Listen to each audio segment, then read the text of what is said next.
রবীন্দ্রনাথ ঠাকুরের একটি কবিতা, কৃপণ।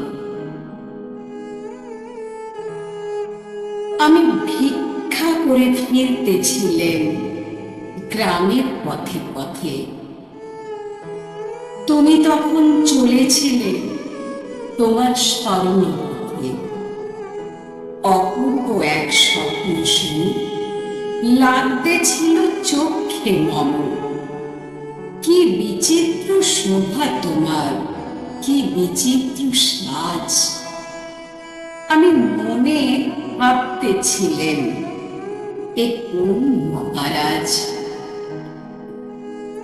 আজি শুভক্ষণে রাত পোহালো, ভেবেছিলেন তবে আজ আমারে দ্বারে দ্বারে ফিরতে নাই হবে। বাহির হতে নাহি হতে কাহার দেখা পেলেন পথে। চলিতে রথ ঘন ধান্য ছড়াবে দুই ধারে।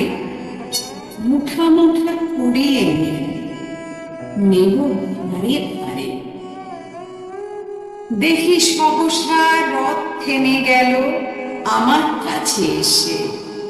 আমার মুখখানে চেয়ে নামলে তুমি হেসে। দেখে মুখের প্রসন্নতা জুড়িয়ে গেল সকল ব্যথা। হেনকালে কিসের লাগি তুমি অকস্মা আমায় কিছু দাও গো বলে বাড়িয়ে দিলে হাত।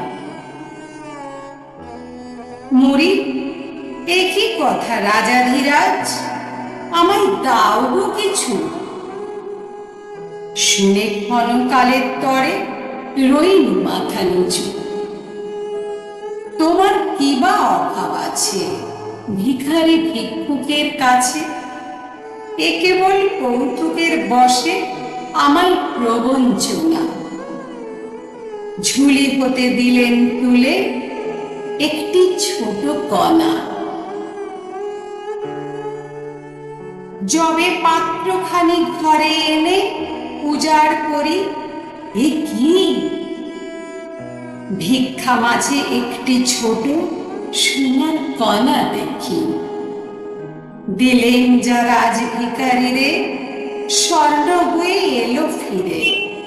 তখন কালি চোখের জলে দুটি নয়ন ভরে। তোমায় কেন দিইনি আমার সকল শূন্য করে।